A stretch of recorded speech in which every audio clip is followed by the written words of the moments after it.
At Richland Northeast High School with Gary Fulmer, who's the tournament director of Chick-Fil-A Classic and the former basketball coach. We were talking about that a few minutes ago. It's been time's going by. It really has. And another fantastic Chick-Fil-A Classic. Gary, this is the 13th, it's hard to believe, 13th edition that we just wrapped up here. And number one, it's amazing that the time has gone by that quickly, isn't it? It really has. I started back in 2002, and it's just seems like every year. When I keep looking at those numbers there, it keeps going up. I said we've been doing this quite a while now, but it's really gone by really fast. But it's really been fun doing it, so that makes it even better. I thought two things really stuck out about this year's tournament. Number one, there were the number and the quality of local teams in this classic. I think that it seemed to me like it was the highest number of teams that could really play that were from the Columbia area or from the state. And then the other one was the fact that it just seems like every year more and more players that are going to be playing at high Division I, and then some of them eventually in the NBA. That number just seems to keep going because we saw an amazing amount of talent this year. It really did. I mean, to address your first thing is about the local talent. This was really a good year for us. We had some really good teams, strong Hammond team, Dreer team. I mean, Keenan's always good. Lower Richland's getting better again. I mean, it's been a while since we've had that kind of talent locally in the tournament. Since maybe when Mike Jones was playing for Lower Richland back in the day, they were really good and stuff. But outstanding talent. They held themselves very good against some very strong Division I type talent there. And as you mentioned about the overall talent, it's just been incredible. We had 16 nationally ranked players this year here at the tournament. Is that a record? Do you keep that? Or? I don't keep up with that, but usually we usually have 10 to 15 or so. That most likely could possibly be one. I mean, I know we had a lot this year. Great talent. It was fun just to see all the close games that were going on.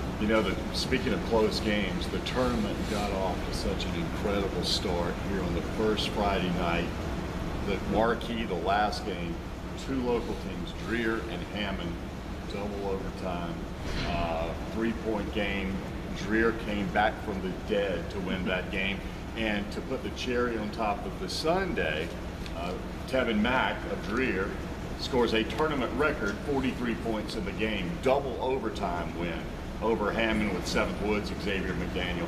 That kind of set the stage and set the pace for the rest of the tournament, I thought. But what a start that was. Oh, incredible start. Wonderful night. It was exciting for everybody to watch. I mean, Dreer was down 19 at halftime. Most people, I'm thinking in their minds, even me, I said this game's over with and stuff, but it was long from being over with. He had an incredible 36 points in the second half in overtime alone. Incredible game. We had some other incredible games the second night where the young man from Wando tied the tournament record for number threes in eight in one game there. We had another Antoine Holmes from Keenan tied a tournament record for 17 field goals made. So we had a lot of very high level performances going on during the tournament. As far as depth, as far as number of teams, I mean, you always have a fantastic field, but to me, especially with all the great teams from the Columbia area, Dreer was here. Keenan obviously will be competing for a state championship this year. You had Hammond, you had an LR team that's very well coached and very scrappy and plays 10, 11 guys every game. I thought that the depth of great teams, or very good teams, I thought there was more team depth than ever before, as well as obviously a lot of individual players. I believe that shows that you're correct on that by the scores of the games, how tight the games were from start to finish.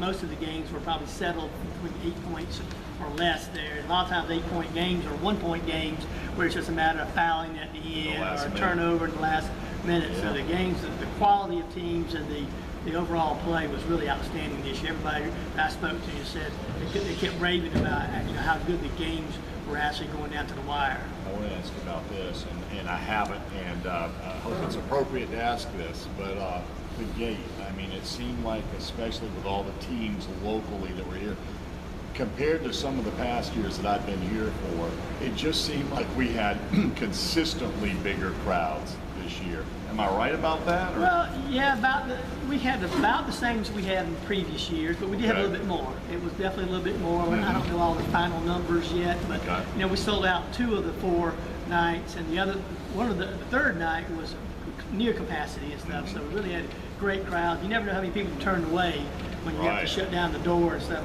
You always hate to do that, but that's a good problem to have, that people want to come see the type teams that are going out here and playing. Going back to that first night, the Dreer Hammond game, I had to do in the public address. I had to, or actually take that back, I wasn't doing that game.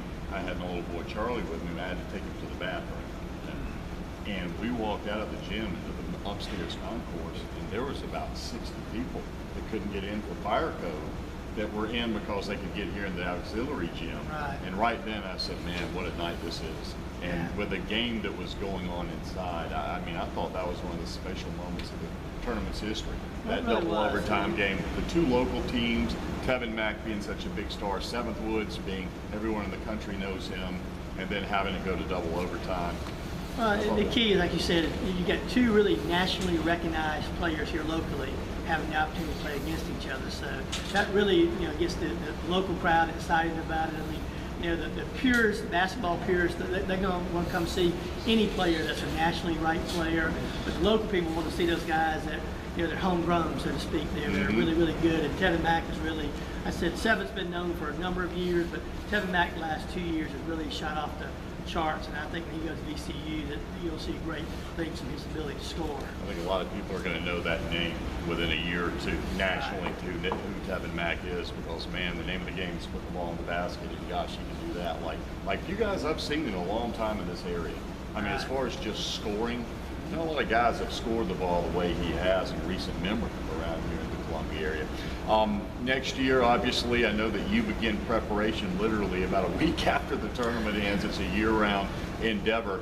Oak Hill has a history of coming every other year. Oak Hill Academy in Mount Wilson, Virginia, who's probably the most recognized high school basketball program in the country. Will they, in fact, be back next year? Yes, they'll be. We've already got them contracted to come back here. We've already got Bentonville, Arkansas, also, which has Malik Monk, which is one of the top 5.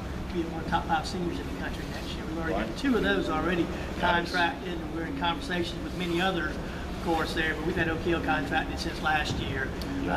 Steve is Coach Smith is an awesome person there. He's a joy to work with, and we love having them come back every other year if we can. Yeah, they have pretty good players coming out every year. Well, Coach, congrats. It was just a awesome tournament. Pleasure for me to be a part of in a small way, and already looking forward to next year's edition. Well, thank you very much, Rich. I appreciate it. All right, man. Coach Gary Fulmer here at the site of the Chick-Fil-A Classic here at Richland Northeast High School, and thanks again, Coach. Thank you.